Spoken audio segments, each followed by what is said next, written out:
This is lecture 38 on urban transportation planning. We will continue our discussion on urban structure in this class. You may recall we discussed basically about the urban activity hierarchy and urban highway hierarchy in the previous class. There are hierarchies fixed starting from community center, district center, regional center, etc. in respect of urban activities and in respect of urban transportation system with specific reference to road network. We know now that we have classified the roads into 4 categories starting from expressways or freeways, arterials, collector streets and local streets, right. And with this background information we are going to study and understand the 3 different types of urban structure that I just showed you in the previous class. The 3 types of urban structure are: number 1, centripetal structure, grid structure and then linear structure. We will first discuss about centripetal type of urban structure, centripetal type urban structure, right. Of course, we can study the structural features with the aid of a sketch. This is the centripetal type of urban structure, and legend shows you the details of various activity centers including the households. You can see households are shown as a cluster around a community center. This is just to illustrate the concept that households immediately focus on community center for their day to day activity needs, right. That is how this has to be understood. Then you can see several community centers, one here, another here.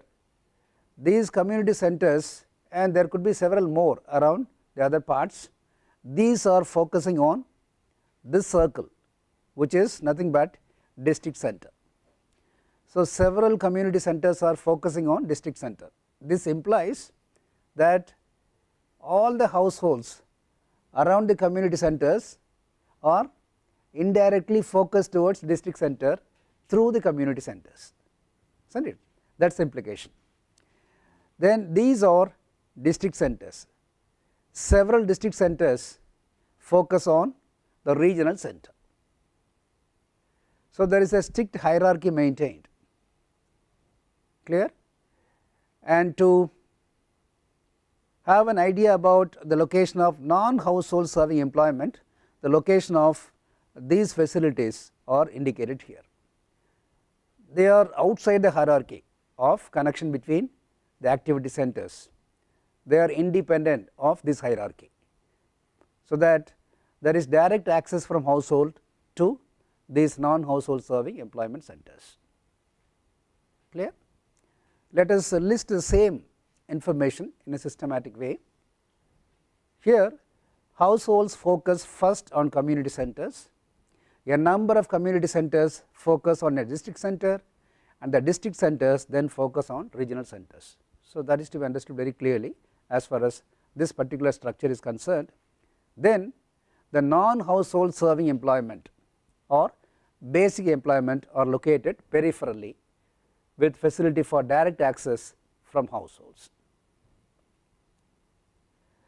And how do we fit the transport system hierarchy with the community or the activity centers hierarchy is a question. Unless we fit both these hierarchies, we will not be able to understand the benefit or disbenefit of a particular structure. So we must see how these 2 hierarchies fit with one another. This is the fitness of transport system hierarchy with the activity center hierarchy. You can see the 4 categories of roads indicated with their respective numbers, right. And of course, the legends can be seen here. Number 1 is nothing but expressway, number 2 arterial, number 3 collector streets, number 4 local streets, and the dotted line indicates trip path from household to various service centers. And you can see households are located along class 4 roads, which are local streets, and the community centers are located at the intersection of class 2 and class 3 roads, namely collector streets and arterials.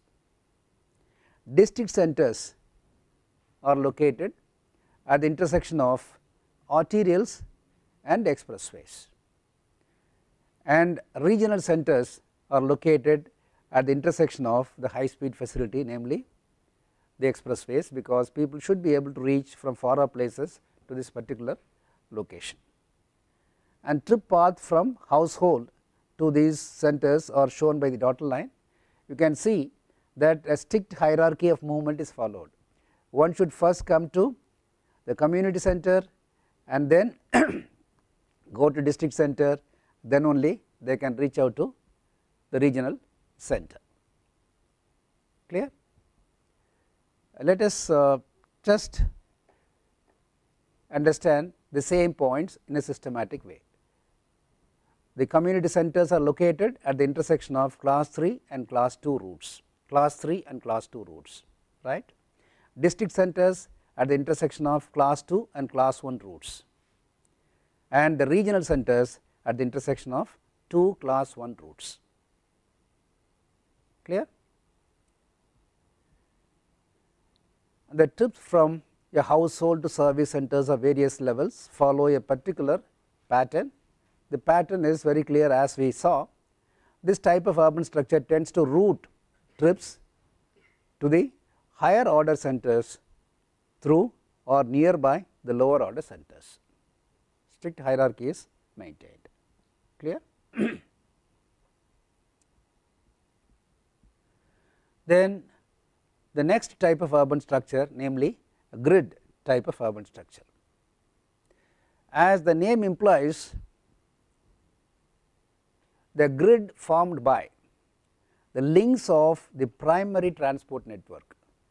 Links of the primary transport network provides a basic framework for the grid. You can understand the primary transport network as the links of type 1 category roads in our hierarchy, namely expressways. Clear?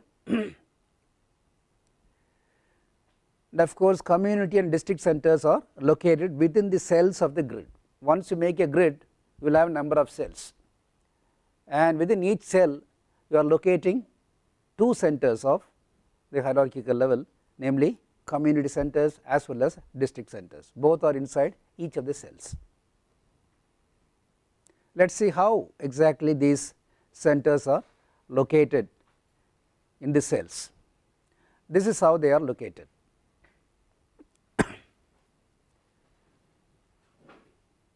First, note that this is a grid.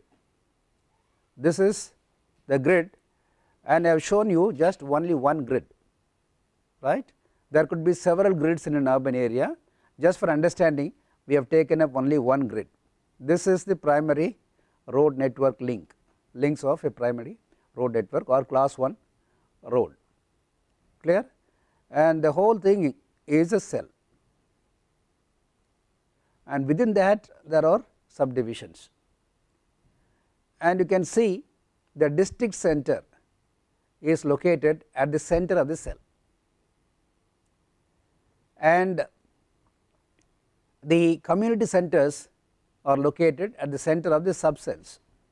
Once you divide the cell into smaller parts, you fix the community centers at the centroid of these smaller parts. And the non-household serving employment, as we have seen in the previous case, are located as close to the main arterial or expressway route as possible, but without any connection to the hierarchy of the service centers. Clear? Of course, the legends are same as we have seen earlier, nothing different from the same legends are used here. And let us summarize the same points in a systematic way. What is happening here is this: households focus on community centers and the community centers focus on district centers, is not it? This concept differs from the centripetal structure, the previous structure, in that the households focus independently on regional centers. One need not have to go through the hierarchy strictly throughout the stretch. There is a bifurcation at some stage facilitating direct reach to regional centers without passing through the district center. That is the difference between the previous one and this type of structure. Of course, we can look at the figure which shows the fitness of the road system hierarchy with the activity centers hierarchy. This is how the system works. Of course, legends are the same as we have seen earlier: number 1 expressway, number 2 arterial, number 3 collector streets, number 4 local streets, and dotted line indicates the trip path from household to various service centers. Where are the households located? As usual, they are located along class 4 category roads, class 4 roads, right. And you can see the community centers are located at the intersection of 2 class 3 roads, same class of roads, whereas in the previous case we had 2 different classes intersecting and the centers are located at those intersections, whereas here the same class of roads are intersecting and we are providing the centers at the point of intersection. And the district centers are located at the intersection of class 2 roads here, and regional centers are located at the intersection of 2 class 1 roads. If you look at the trip path from household to various centers, the trip path first goes to community center and then to district center. Of course, one has to go through the community center to reach out the other hierarchical levels. After crossing the community center, there is a possibility of bifurcation. One need not have to go through the district center to reach out to regional center, there is a direct route. Okay. That way this will be little better than the previous case, right. This is the summary. Community centers are located at the intersection of 2 class 3 routes, right. District centers at the intersection of class 2 routes and the regional centers at the intersection of class 1 routes. Clear? The trip paths to the district and regional centers tend to be routed through nearby community center obviously, whereas trips to district and regional centers bifurcate after they have passed through the community centers. Clear? So, this is the basic structural features of grid type of urban structure. Then the third category of urban structure, namely linear type urban structure. In this type, of course, as shown in figure, the service centers of all hierarchical levels are located along the same corridor, because we are given a linear strip of land, that is why we are proposing this kind of urban structure. We cannot just have these service centers of hierarchies spread out, they have to be located along the same corridor.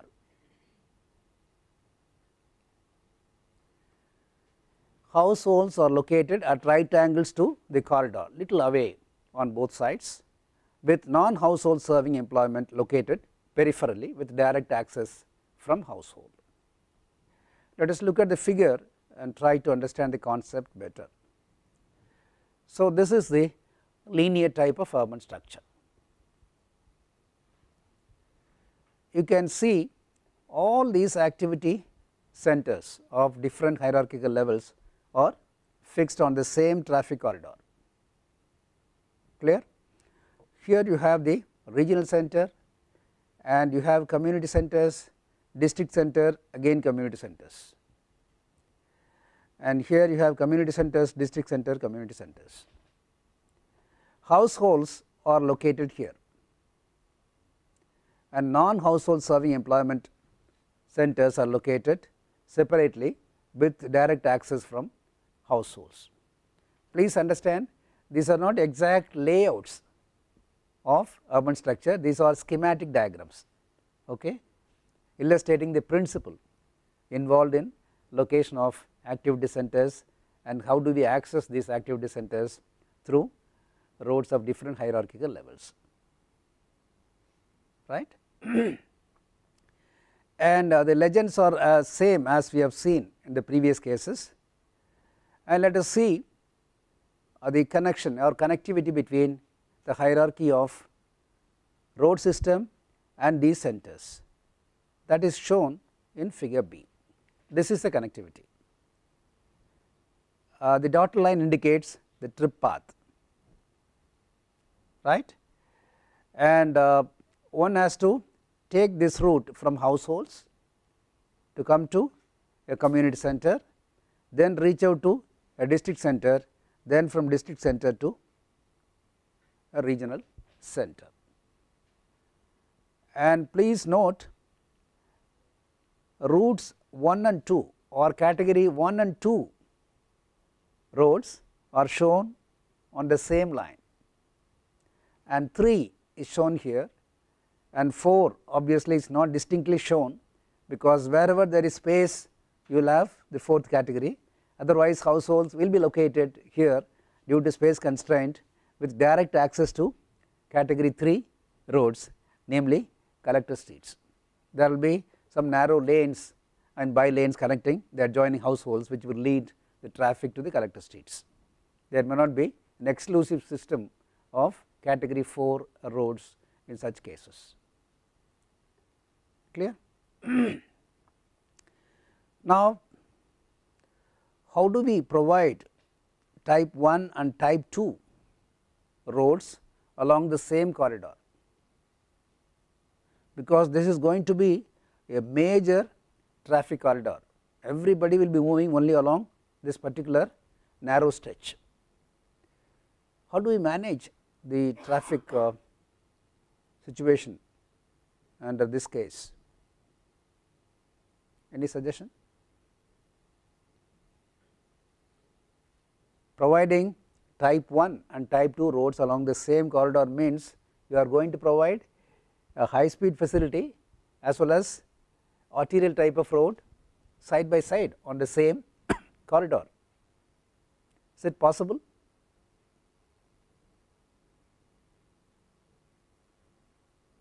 It should be made possible, right?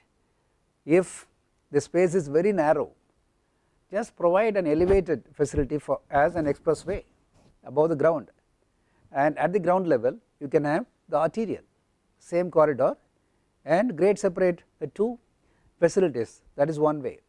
If there is some space available, then you can have the expressway at the middle and two arterials can be had on both sides of the expressway, right. All these things are going to be laid side by side, and if you are planning for a rail system, have that system also either at the ground or above ground or underground, again on the same corridor, right. So, that is how we can achieve provision of this kind of facilities on the same alignment. It is a question of proper planning of the system. Clear? And it is assumed in these cases mostly people reach out to type 3 routes even by walk or bicycle, not using motorized vehicles most of the cases. And this is one type of structure where there is a clear advantage of providing public transit system, because it is easily accessible and access to the corridor is not a problem. You can operate very efficient public transit systems in this type of urban structure. That is advantage. Disadvantage is you will not be able to spread out and locate these centers of hierarchical levels in a very convenient place. You have to put them along the traffic corridor. It is possible. If you take Singapore, they have provided all these activity centers oriented towards the main MRTS, mass rapid transit system. At every third or fourth station, the station building itself, you will have a big shopping mall equivalent to a district center that we are talking about, right. You can access any kind of service in those station areas, and every station will have a small shopping mall equivalent to your community center.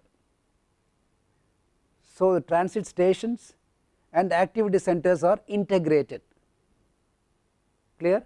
There is no need to travel separately to access these services. These services are brought to a transport corridor and they are available at the railway stations. That is what you want, and probably you may have to divert from the transit route only to reach out to the regional center, which might be located in one or two central places, right. So, that is the advantage of providing a good mass transit system and integrating these centers along with the network of such systems.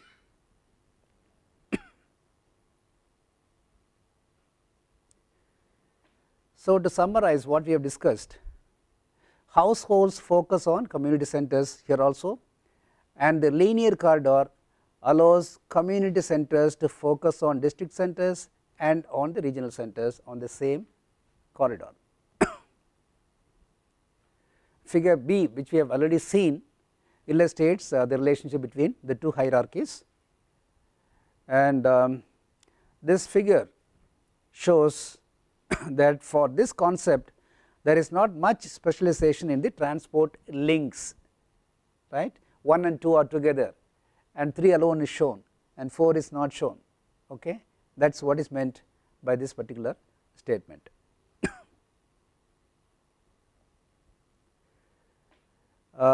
Another type of urban structure, namely directional grid urban structure, was also tried. Before we discuss about directional grid urban structure, let us try to find the answer for the questions that we posed to ourselves in the previous class.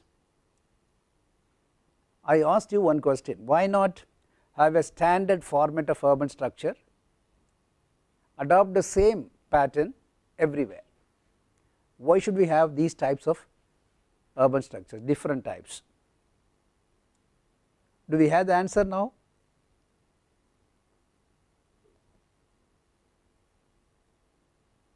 How is the growth of urban areas controlled? The most important controlling factor is the topography, right. So, the shape of urban areas are very much governed by the topography of that location, right. And another important factor is the growth of activities in an urban area is very much related to the major economic activities of that area, particularly the basic industries. If there is a coastal town with all its economic activities related to fishing and waterway transportation, then that will be the focal point of most of the socio-economic activities, and when the city grows, the city will grow keeping that as the centroid.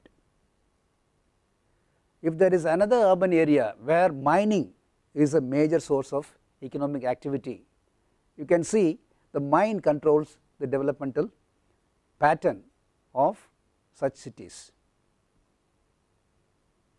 I hope you would have heard about these things. And if there is purely a kind of city with lot of religious shrines only, then the location of these shrines will govern the spread of the city, the growth of the city itself, right. So, historic, socio-economic and topographic features will fix the shape of development of urban areas. So, we cannot standardize a shape and impose on every location, it is not possible. We must understand and appreciate the history of development, topography of an area, and then adopt any one of these basic urban structures.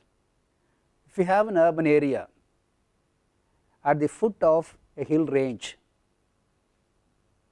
along a sea coast, then the space available for development is the area between the water line of the sea coast and the foot of the hill. It is a narrow strip. There are areas like that, maybe some areas in Kerala and so on, and you have to adopt a linear structure.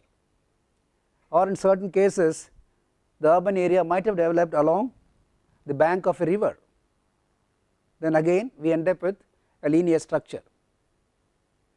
And if the whole of the activities are centered towards one major socio-economic center, then we will end up with centripetal type of urban structure, because everything is focused on one area.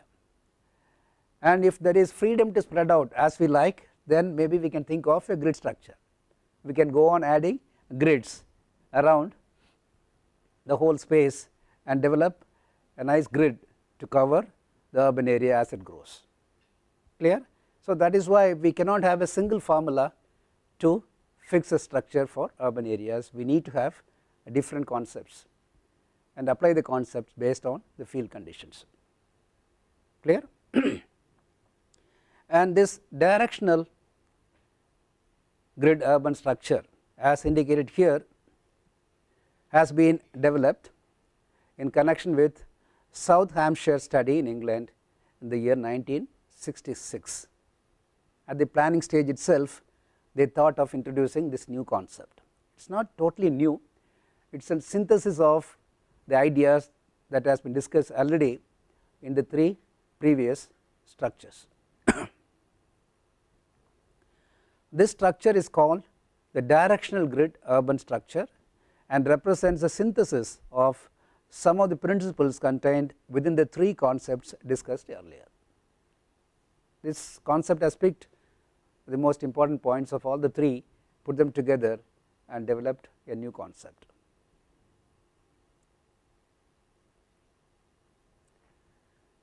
The basis of this concept is a more specialized transport route hierarchy.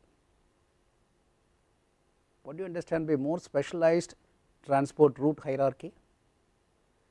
They have just accepted the service center hierarchy as available in the previous structures.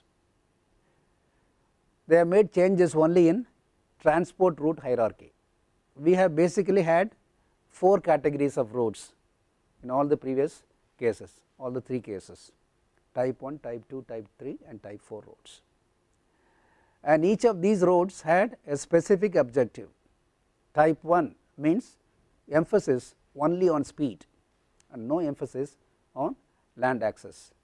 Type 4 means full emphasis only on integration of road with land and no emphasis on speed. These people wondered, why not create roads in each category with emphasis both on speed as well as land access. They thought of type 1 category roads. Within type 1, 2 types, one with emphasis on speed goes with high volume, the other one with the emphasis on land access again with high volume. So, they ended up with 8 different types of roads. Type 1 through route, type 1 access route. Type 1 through means emphasis to speed, type 1 access route means emphasis on land access. That is what they tried. with the three concepts discussed previously, 4 classes of transport routes were used as we know. Class 1 and class 2 emphasized movement efficiency and were access control, just to recapitulate what we did earlier, and class 3 and class 4 emphasized land access, as we understand clearly. With the directional grid concept, the same 4 transport route classes are used without change, but the movement efficiency land access dichotomy, which are opposing in nature, conflicting objectives dichotomy, is maintained through all the 4 classes, producing 8 basic route classifications. 8 basic route classifications. Clear? This is the structure, and please study the structure carefully. Look for type 1 category of roads. We have shown one continuous line on top with number 1. This is type 1 category of road. There is another type 1 category shown with dotted line 1, right. So, this is type 1 through route with emphasis on speed. If one want to go faster, take this route. Of course, the traffic volume will be heavy both here as well as here, whereas in this route you cannot move faster, but you can access all the roadside land uses. 2 categories in type 1 itself. Look at type 2 category of roads. You have a dotted line. This is type 2 access route. This is type 2 through route, type 2 access route, type 2 through route. What do we do here? We are placing a route which are in the next level in the hierarchy at right angles to the adjoining road in the hierarchy, right. So, type 2 routes are at right angles to type 1 routes, that is one point, and then through and access routes are placed alternately. If you provide one access route, the next route on the same type will be through route, then access route and then through route, so that speed as well as accessibility is available alternately. Clear? And look at type 3 routes. This is type 3 access route. Here we have type 3 through route. This is parallel to type 1, but at right angles to type 2, right. Again we provide access and through routes one after another. Interestingly, you can find that type 4 also has 2 categories. They have carried the emphasis on speed even to type 4 category of roads, which are really basically intended for integration of land with road. They wanted to have even type 4 through routes, emphasis on speed only, and as well as type 4 roads with emphasis on access, land access. And again you can see the category alternately through and access roads side by side in all the types.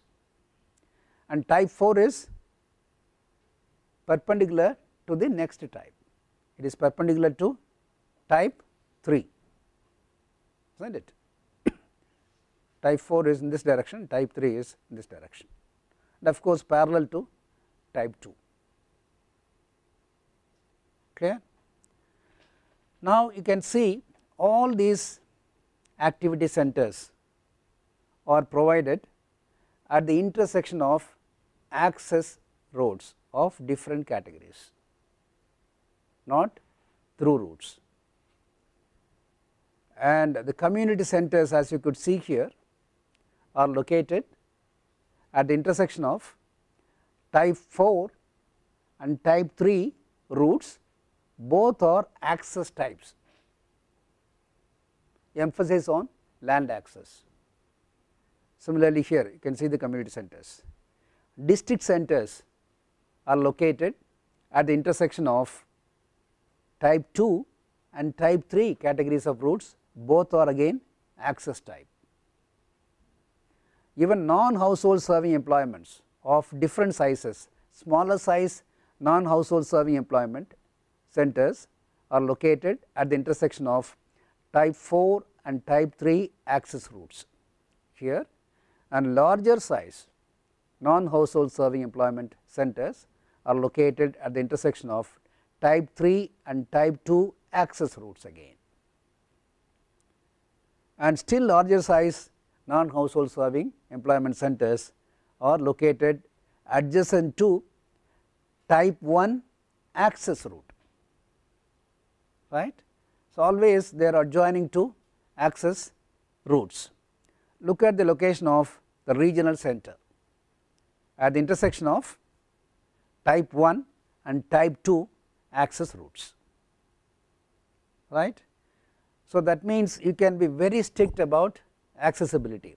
If it is a through route, whether it is 1, 2 or 3 or 4, it will be functioning only as through route without any land access, and if it is an access route, there will be free access to roadside land uses irrespective of the category. That is the idea of this proposal, clear. And of course, you must realize the complexity of this system. It is not that easy to introduce this system everywhere. Hampshire is almost another satellite town of London, newly developed area. So, since there was flexibility in trying out new concept, they tried this concept in that particular city.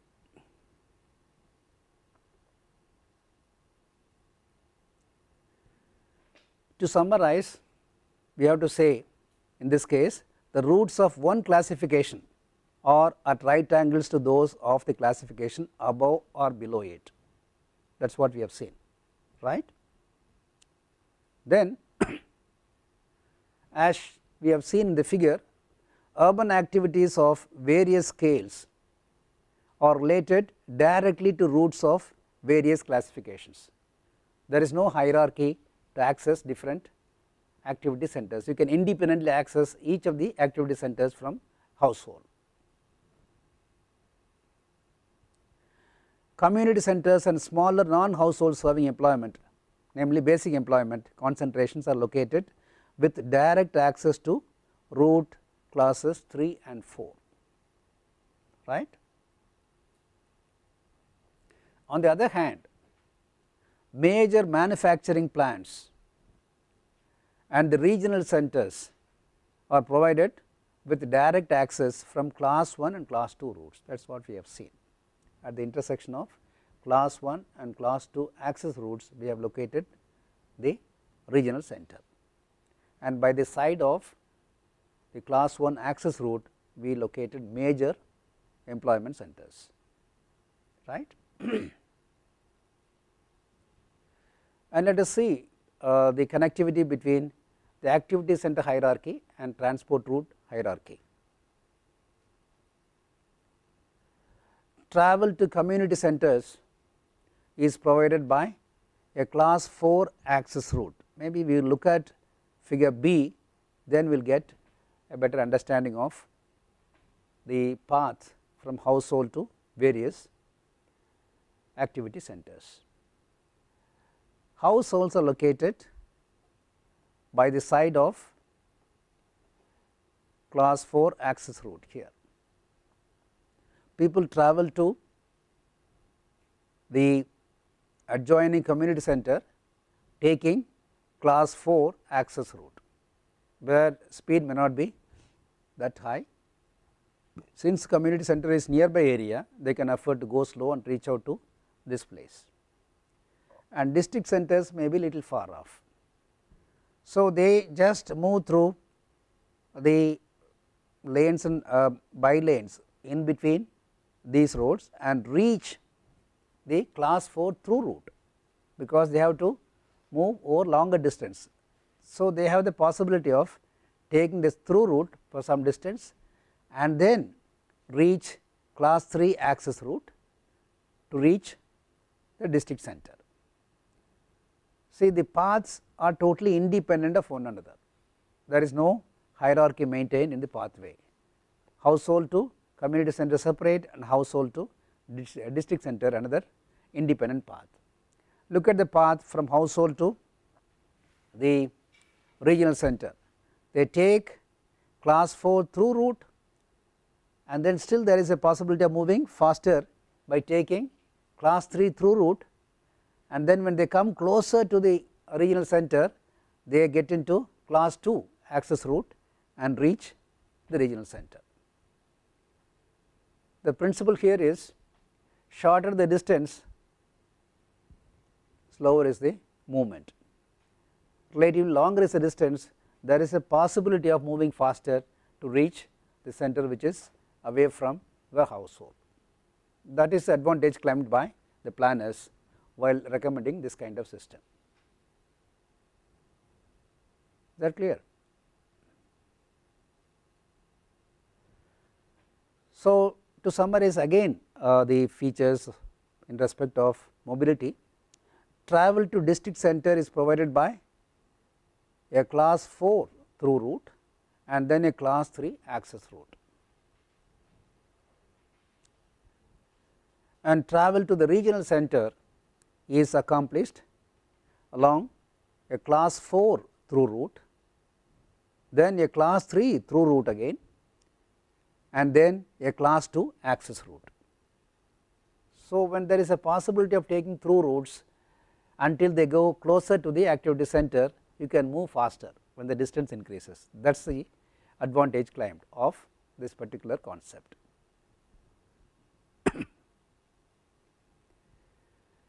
So, these are the 4 different concepts tried out, and of course, this particular concept was not used elsewhere in any part of the world except in Hampshire, because of the complexity involved.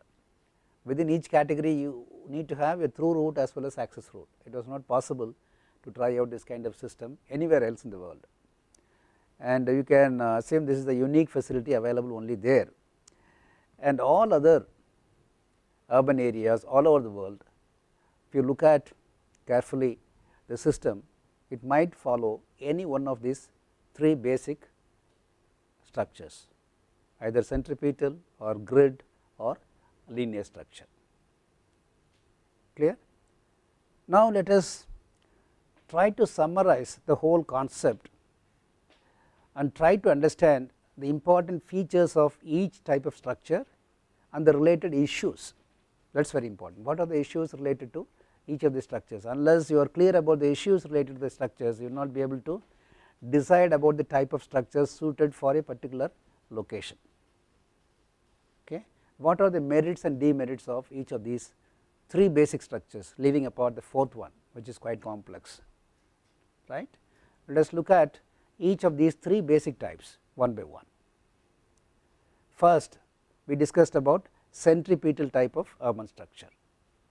So, with centripetal structure, as you may recollect, households focus on community centers, is not it?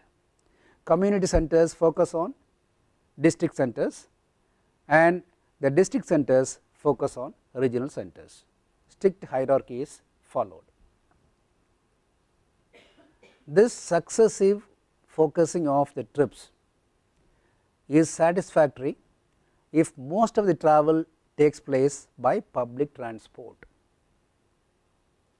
That is our interest. As transport system planner, how are we going to recommend the structure for a given urban area? Why this statement has been made? They say centripetal type of urban structure is suitable if you can operate a good public transport system. Why? What is the reason? What will happen if the share by private transport mode is significant. Say 80% of people move using their own personal vehicles, only 20% take public transport. What will happen? Any response? See, when we maintain the strict hierarchy, those who are interested to go direct to the regional center may have to unnecessarily pass through the community center, district center, and then reach the regional center. They may have no business at these two centers. The traffic is practically through traffic, but passing through these two activity centers where there will be congestion always, there will be lot of traffic around these two centers, right.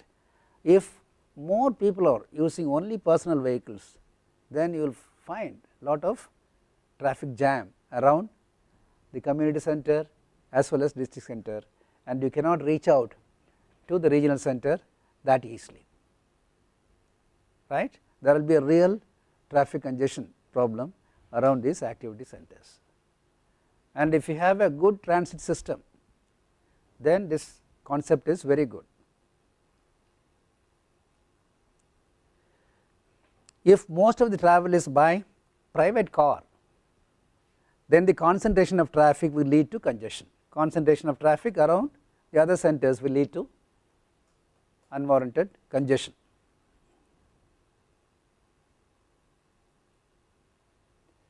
So, to visualize the congestion level, you can look at the figure again. When people move to regional centers through community center, district center, you can see, you can imagine the kind of traffic problems. See, traffic from several community centers will converge at a district center. So, there will be chaotic situation here, and then they have to get diverted to the regional center.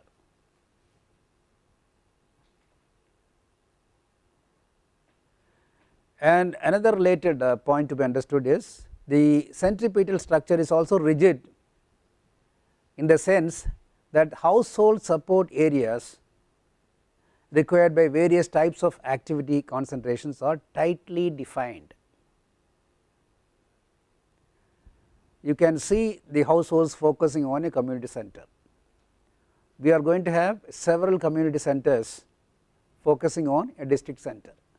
Once you fix these centers and make the households focus on community centers and then in turn to district centers, it is almost rigidly fixed, tightly fitted, and expansion is not possible. Even minor modifications will be difficult, right. The household areas are already defined and fixed. You cannot make any modifications or provide for expansion, tightly defined. Changes in activity pattern cannot be easily accommodated by the centripetal type of urban structure, right. So, that is the problem in practice about accommodating possible changes in the activity pattern of the urban dwellers. With the grid type of structure, as you may recall, households focus on community centers and the community centers then focus on district centers. Then on there is a bifurcation. Trips to regional center are more easily accomplished or accommodated by the grid structure, in that these trips are removed directly from the interior of the grid to the primary transport network. That is advantage. You can imagine, think of the figure that we have seen. I will show you the figure again. The grid structure also suffers from a rigid structuring of the household support areas for the community and district centers. You look at the figure, right. Of course, one advantage here is reaching out to the regional centers is easy. You can directly access the type 1 route from any point and then take this faster route to come to the regional center, that is advantage. But since you are fitting these activity centers and the households within each of the cells, your area is rigidly fixed, right. Again modifications, changes, etc., will be extremely difficult.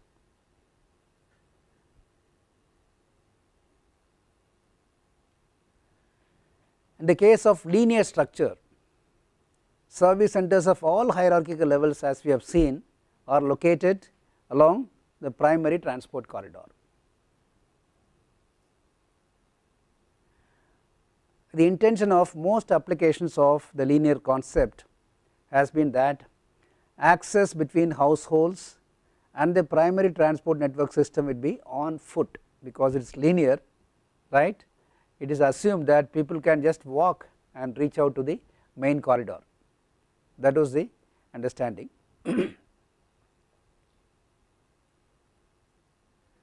Just have a look at the structure again. So, it is a very short distance, it is not spreading out far away from the main corridor. People can even walk to the main traffic corridor and reach out to all these activity centers. Clear? This is the related issue. To provide adequate access to residential areas, the station spacing must be relatively small and the primary transport corridor must be long in larger cities. Why station spacing has to be small? You must have stations, it could be if rail system or bus system. Station here means either bus stops or railway stations. On the corridor you must have stations at frequent intervals, so that people can access the main traffic corridor by foot easily, right. That is the idea, because that is the only main mode of transportation available. So, you must have the intake points at frequent intervals.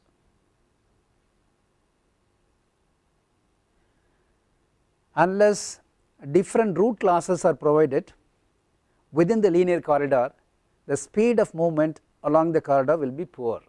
That is what I told you earlier. Within the corridor, for those who want to move faster, you provide a faster route, and for those who want to access land at frequent intervals, provide another facility, right. Type 1 and type 2 side by side, or a train system and faster bus system side by side, and so on.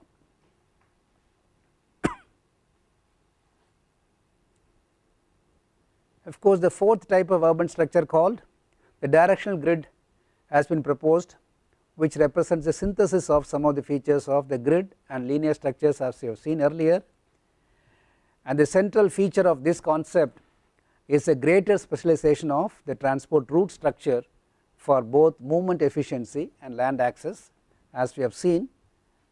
And this is the structure, which is relatively complicated, and therefore route types of various scales are arranged systematically, right angles to the succeeding or preceding ones, with routes of one classification being at right angles to those classifications above or below it. Urban activities of various hierarchical scales are located adjacent to transport routes with a complementary hierarchical level, and this concept has not been applied widely to the development of urban structure plans. To put the fact, this was applied only to that city and no other city has adopted this concept. Clear?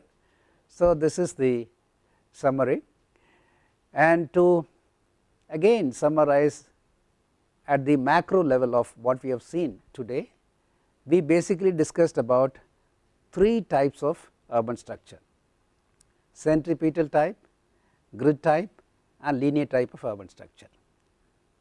Now, we are clear that all these three types of urban structure have their own merits and demerits, and there are certain issues related to each of these structures. Clear understanding of the merits and demerits and related issues are very important for transport system planners to identify a particular type of urban structure and then plan the transport system to suit that particular type. The fourth type of urban structure that we discussed is a special type, but much complicated, that is why it was not adopted elsewhere in any part of the world. So, this completes our discussion on urban structure. The next class we will discuss about urban goods movement. So, this is the end of lecture 38.